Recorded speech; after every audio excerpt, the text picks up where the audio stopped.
Keith's one of the pioneers of the executive coaching industry in Canada, and for the last 18 years, he's been the coach of choice for some of Canada's premier growth entrepreneurs and executive teams. Ladies and gentlemen, your host, Keith Hanna.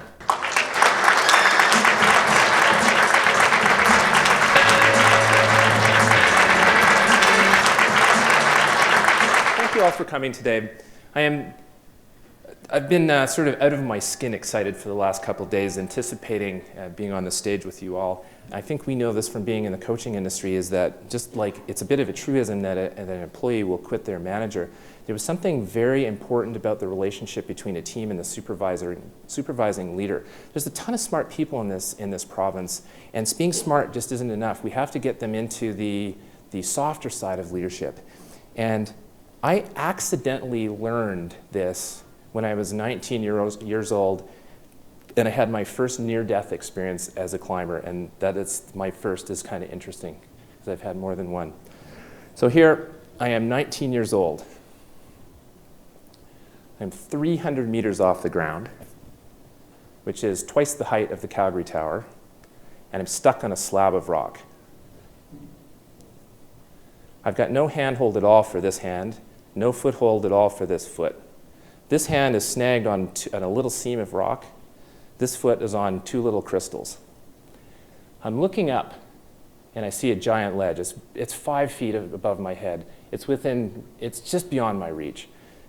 But the rock is so smooth, it might as well be the glass in a window or the glass in the mirror of my house. I just don't see anything to hang on to, and I'm stuck. Make the mistake of looking down. I see my rope wafting in the wind.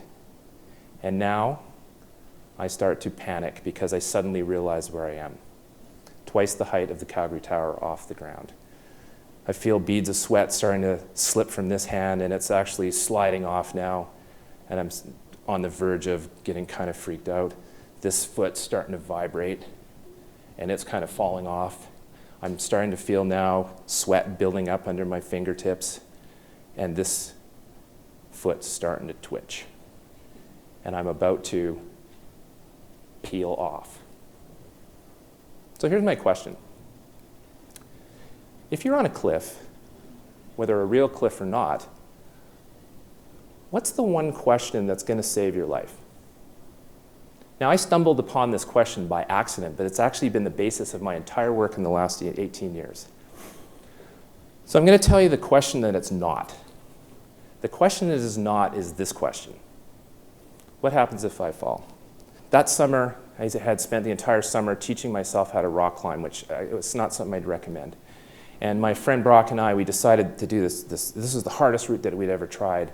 And we've got the guidebook, and we're following it all day. We're climbing this pitch, which is about 150 feet, and then the second pitch, and the third pitch, and the fifth pitch, and the sixth pitch. And I'm on the base of the seventh pitch, and there's a little tiny ledge and two little steel anchors, and I hook Brock into that. They don't look like they're going to hold much. And I'm looking at the guidebook, and I'm looking up where it suggests I should go, and I just don't see the route.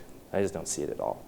But way out on this wall over here, there's a piton. Somebody's bashed in an iron peg into the wall, so I figure that must be the way to go. This is just me at the end of my first climb in my season of rock climbing, so I don't have a ton of experience yet. So I scratch my way out over there and find out that this thing is bent over and half rusted over, so that doesn't look very good. But I don't know how to get back to where I just was. So what do? I just keep climbing, and I don't find any anchors from my rope at all, none. And I get on this little 15-foot of slab. And I look down at Brock, who's 35 meters below my feet, the rope not connected to anything, and the ground hundreds of meters below my feet. Now, I asked myself that question first. What happens if I fall?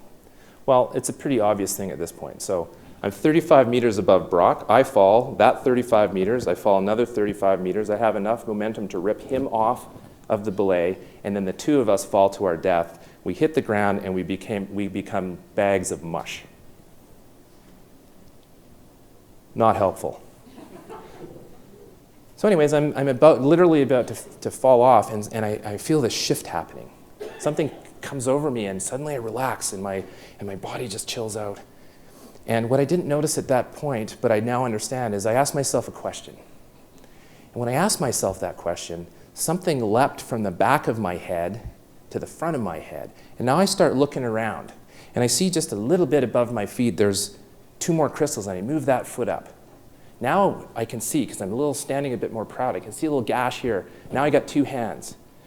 Well, now I got 2 hands, I'm pretty much rocking it, do a couple of, Cirque du Soleil moves, and I'm up on the ledge. I bang in a piece of iron about that long, and I clip into it, and then, throw up, basically. But I'm alive. So here's the question. What am I pretending not to see is the basis of what blind spotting is about, and it's the basis of every truly great question. What am I pretending not to see?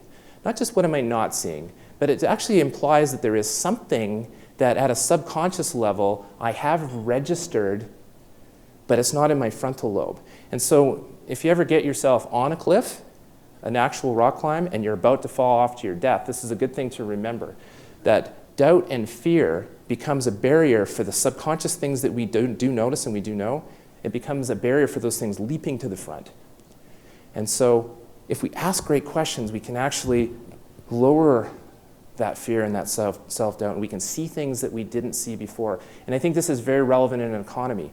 Now, to be fair to the situation, there might not have been maybe something to see, and then no Step Summit and no me on the stage, because I would have been a 19-year-old newspaper story. But there was something to see, and that thing that I saw was the key to me living right now.